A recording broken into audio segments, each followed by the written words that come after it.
Hello, good evening, good morning. This is Null Inquisitor with a video today about the hero system. This will be an overview, an introduction to the game, as requested by a couple of viewers. So, uh, forward, forwards. I'm not totally an expert on the hero system. I have experiences with the 5th edition, some with the 4th edition too, and I've read the 6th edition a couple of years ago and studied the game here and there. So I come to this not just from a theoretical standpoint. I have experienced the game. I have ran a small campaign of it, one shots, and it's always one of those games that I return to read the books. And so that being said, let me present you the hero system, 6th edition. I may stumble upon words or confuse some concepts with things that was found in the 5th edition, but in all, the objective of the video is just to present the game and in a general broad manner. And so if you're an expert in the hero system, this will maybe not will be your cup of tea. So let's dive in. First of all, the hero system 6th edition is almost 10 years old now, and to have the basic rule set, you either have to buy champions, fantasy hero, or space star hero. The newest editions of these include the rules, but if you want to go at the basic level and use the hero system for everything, you will need these two books: the character creation, found in volume 1, combat and adventuring's rules in volume 2. So the basic concept of the hero system is that it's a generic point-by effect-based role-playing system, and it's also a toolkit. It's basically a a system to make your own role-playing games, and as such you will need to spend time and make decisions about the game and the experience you want to have with it. So it's a generic game because you can use it to build and create and play in anything you want. I've listed a couple of examples here of settings you might use the hero system for.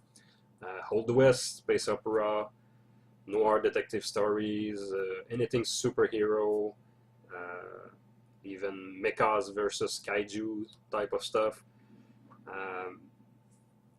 The basic idea of the hero system is to use it for heroic dramatic reality. So it's not per se a realistic system, but even though you can use it for realistic gaming, adjusting, tweaking some rules here and there to make it more lethal or deadly or serious or have more consequences. But basically the game is built for heroic type of an heroic type of reality. So it's also point based. So point buy and effect base. It's point buy because everything costs points in the game, and you can use these points to buy practically anything. And it's effect based because what you buy with those points are not pre-made powers like fireball or ice bolt or teleportation. The power list in Heroes are a list of effect, generic effect that you can tailor, custom, tailor-made to your needs. For example, the blast power can be from fire, from ice, from Sonic, from chi, martial art, anything you like. So several of these games, several games like that use the effect-based principle. Games like Savage World, Mutants and Mastermind, GURPS, Fusion System. All these games use effect, generic effect, and you put a trapping on it. You put a theme on it and disguise the effect, and you can tweak then the powers with various enhancement limitations and such to make maybe a different power than the vanilla one found in the book. So to play the hero system, you will need, of course, the books. Volume 1 and 2 are practically are very hard to come by these days.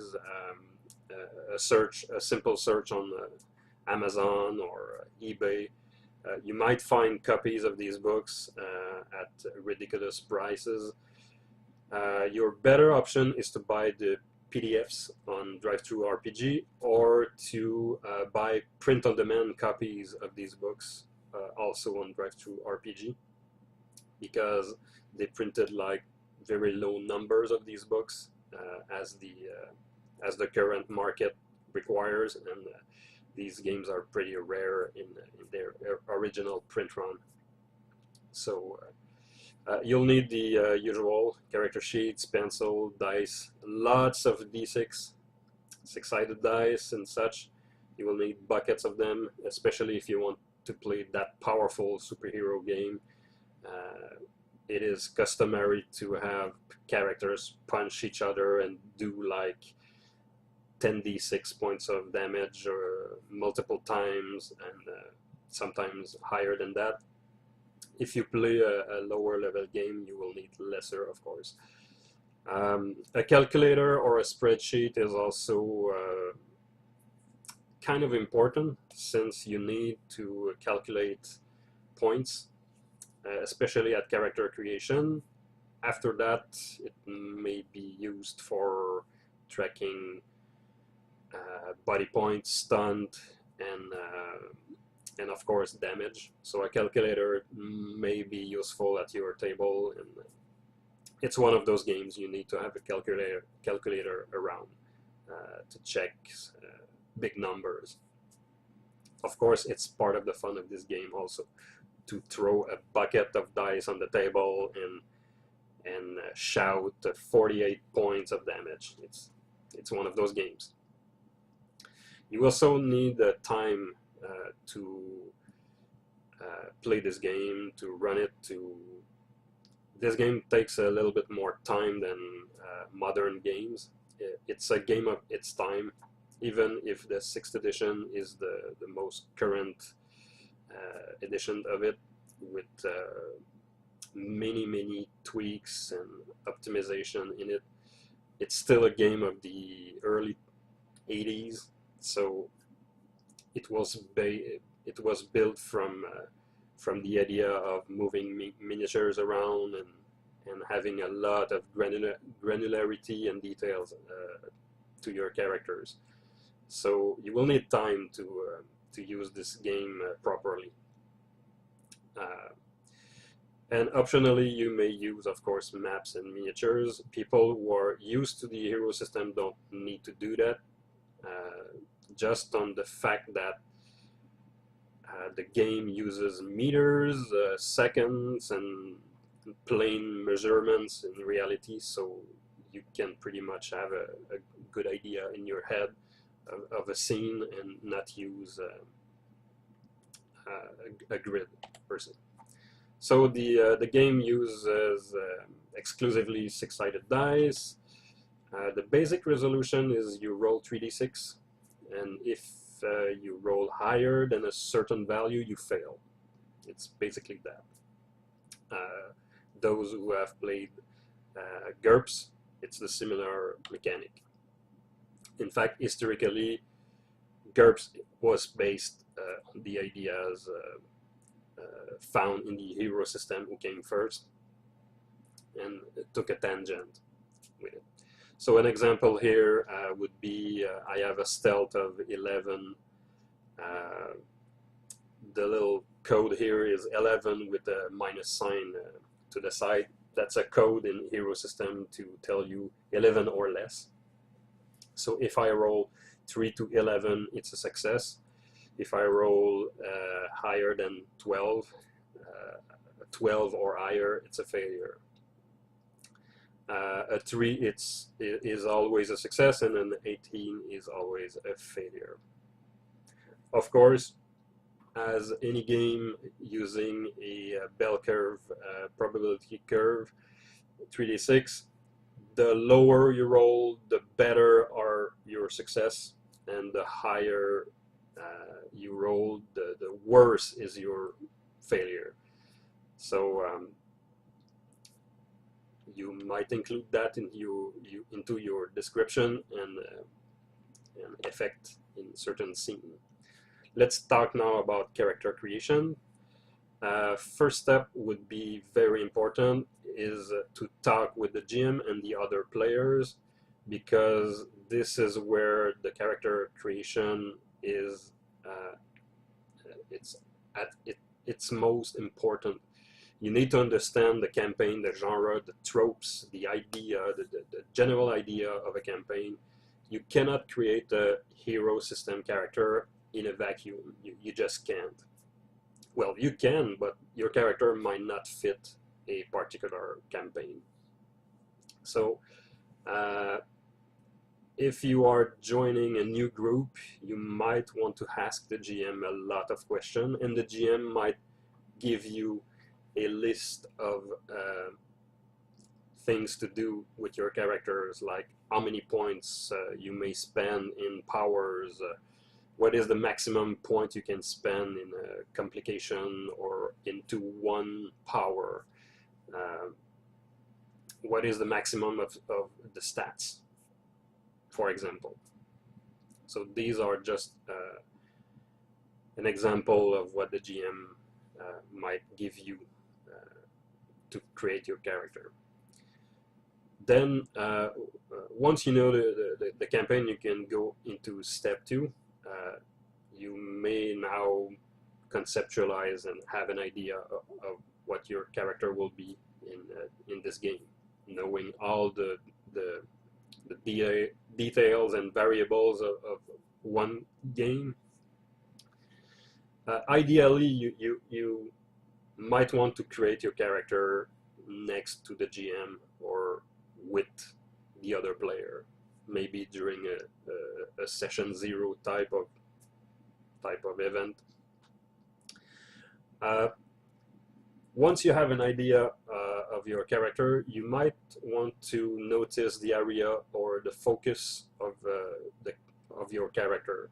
A stealthy character will require stealth, invisibility, high dex, high defense. A big heavy hitter might need strength and armor and possibly jumping power, and you might want to do a list of things you might like your character to do, because as we said earlier, this game you can build anything you want, within reason, of course. This is the next point. Try to be reasonable, because of course it's easy to make a campaign-breaking character in the hero system.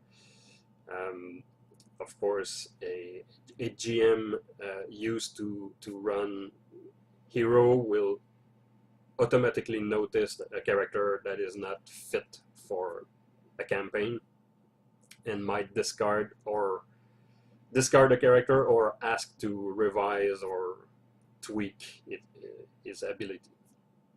Step 3, you start to spend points. Try to have a budget. Maybe if your character is more skill-based, maybe allocate more points from the budget, from the points the GM or the campaign will give you, and try to put more points into skills.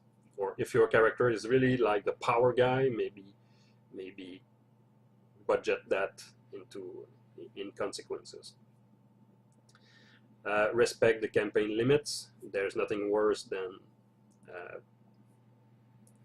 breaking the campaign balance with a power that is not appropriate to the game. The balance really comes from the GM and the players, so try to respect that balance. And I would recommend to leave room for advancement. If the maximum strength for your campaign is 50, well, you may be tempted to give your super strong character 50, but this is the limit of the campaign. So imagine yourself in 10 or 20 games with the same strength again. You cannot have a progression in your character's ability. So it might be a better idea to aim a little lower and give you room for improvement.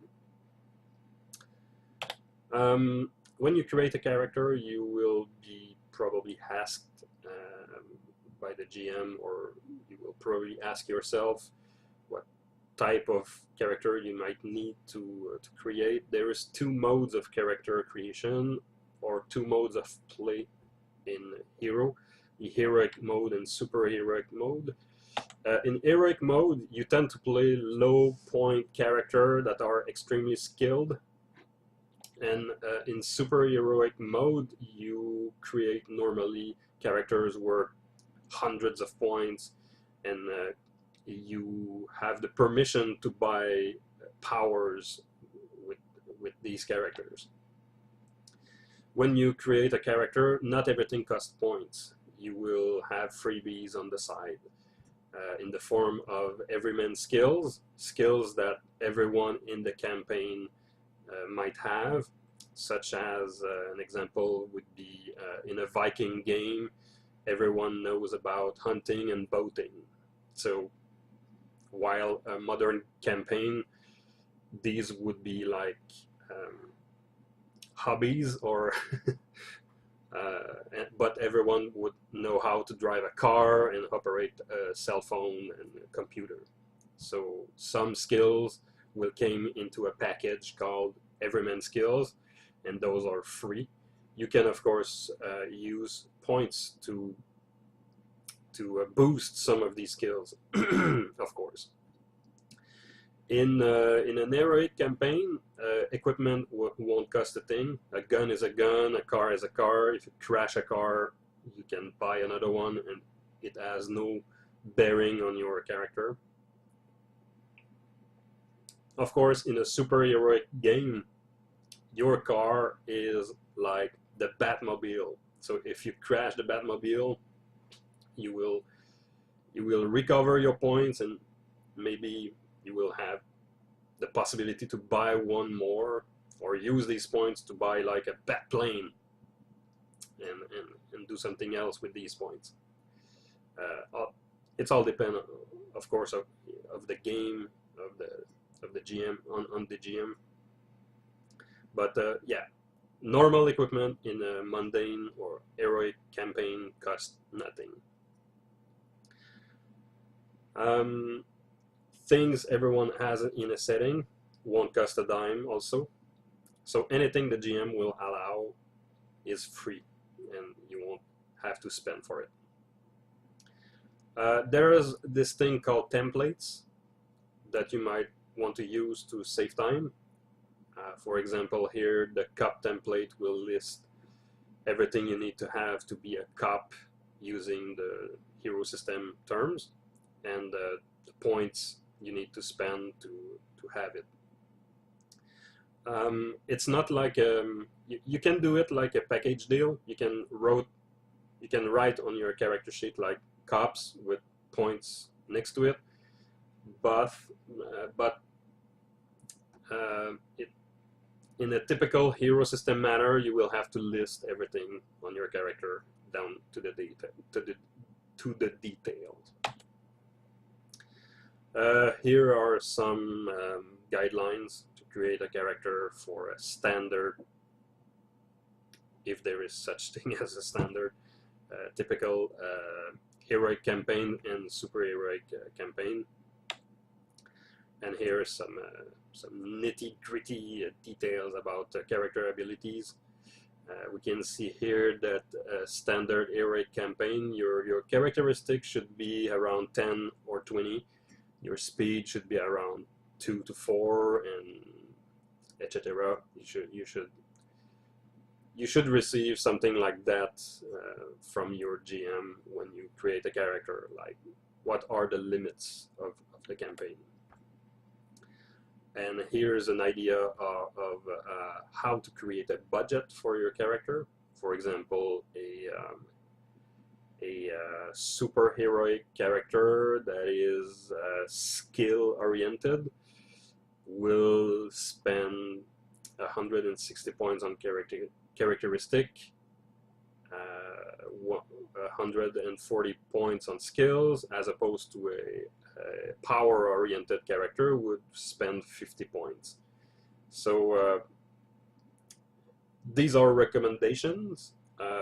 Unless the GM requires you to spend X amount of points for each categories, you might just want have a general ideas of how many points you should spend on your skills, powers, and characteristic. So when you create a character in Hero, you need to spend points on characteristic, which are your stats.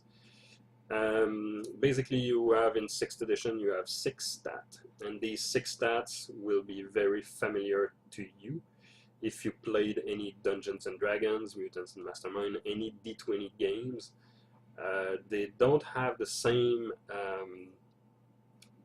names necessarily. Like, for example, wisdom is like ego, and charisma is like presence.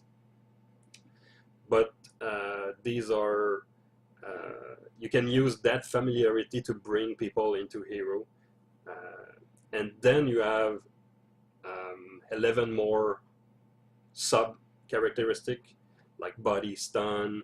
You have an attack value, a defense value. You can tweak all these little value, and you can make it as granular as you want. A good GM in the Hero system will provide you simplicity to that, and will probably make it easy for you to design what you need. You just need to ask the right question and have the right idea in your head about what your character is supposed to be like. So it just makes sense that that a character who is like a fighter should have a high attack score and good defense. It makes sense. So character concept should provide the answers you're looking for, young Skywalker. Also, the character creation comes with complications. Now, okay, these are to give you an idea. If you use the full stats, a game, for example, of horror, hero horror, could use sanity or fear score, whatever. So these are the standard, currently 17 characteristic, with the 6 most familiar at the top. So don't be too intimidated by those. Most of the middle ones are just for combat. So if you remove them, it's manageable. Of course, an hero system character sheet will always be impressive for or confusing for someone who cannot read the between the lines or don't know the system. I'm going to talk now about complications. In the 5th edition, it was called disadvantage. So there's something I need to talk about complications, and this is where every time I go back to hero system, I stumble upon that, and just for the sakes of making this clear again for myself, I will do this little thing here about complications. So when you create, for example, a 400 points character, the real cost you spend on your abilities is 400 points. You take these points and you go spend these on your character. But in reality, you have 325 points given to you freely, and that include a bonus of 75 points included in the complications. Now, it's a very accountant tricky way of doing things, but when the games give you points, the game also assumes that you will always take complications, and they are factored in the points you are given. So you just need to focus on the total points you are given by the game. But then you need to take those complications as the part of the deal. So you always need to take those complications. If you don't take the complications, well, you are supposed to give point back to the game in a sense. So in this case, in the case of our 400 points character, if I don't take any complications, I want to like play mindlessly and with no flavor, I would need to remove 75 points from my build and build a 325 points character. Yeah. So basically, it's this slide show that. So for example, a normal adult with 0 points in characteristic, 7 points in power and skills, and with complication, 15 points of complication. Well, this character is not worth 8 points. This character is worth a total of -3 points and not -8 points. Just because this character here, and you don't see it all because of my face in the frame, but this character have a maximum or an equivalent number of points in complication of 25 points, but this character only took 15. So there's 10 points of unused complication, so those are removed from the total points. So 7 minus 10. This is one point in the hero system that it is like it can be confusing really fast. Even though the character here I'm showing, even in the book itself, the net worth of every character is not shown. So if you want to know what a 25 point character looks like, you will have to calculate yourself and dig for it. So personally, when I run the hero system, and just an opinion here, I like to know the net worth of every character, so I'm doing it like in GURPS. So every complication is a negative point, and those points are removed from what I buy. I don't force any player to take complications. I just put on limits to buy complication, how much, and these are removed from the point spent by the players, and now I know the net worth of these characters without doing the accountant exercise. Let's talk quickly about combats. Of course, the game was built on a grid-based combat, so lots of the game is about powers, but also there's a heavy portion of the game that happens on a grid, either on the table or in the mine. But the gist of it is you need to roll 11 or less to hit an opponent. That's it. You pick 3 dice, you roll, bam, you hit or not. Now, that is modified by the attacker and the defender. And you have to do this every time. So just there, the hero system is a little bit more complex. Basically, it's 11 plus your attack score, and you remove the defense score. And that gives you a number, and you roll that. In hero terms, this is 11 plus OCV, DCV. Now, it's quite an impressive formula, but that's why I wrote it attack minus defense. It's basically that. OCV stands for offensive combat value, and DCV is defensive combat value. So in plain English, attack minus defense, if that makes sense. I've heard once a podcast host talk about why it was the formula, why it was designed that way, and the argument was that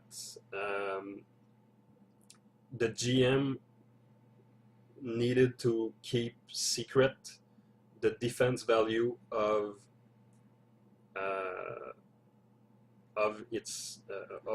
the enemy or monster or supervillain.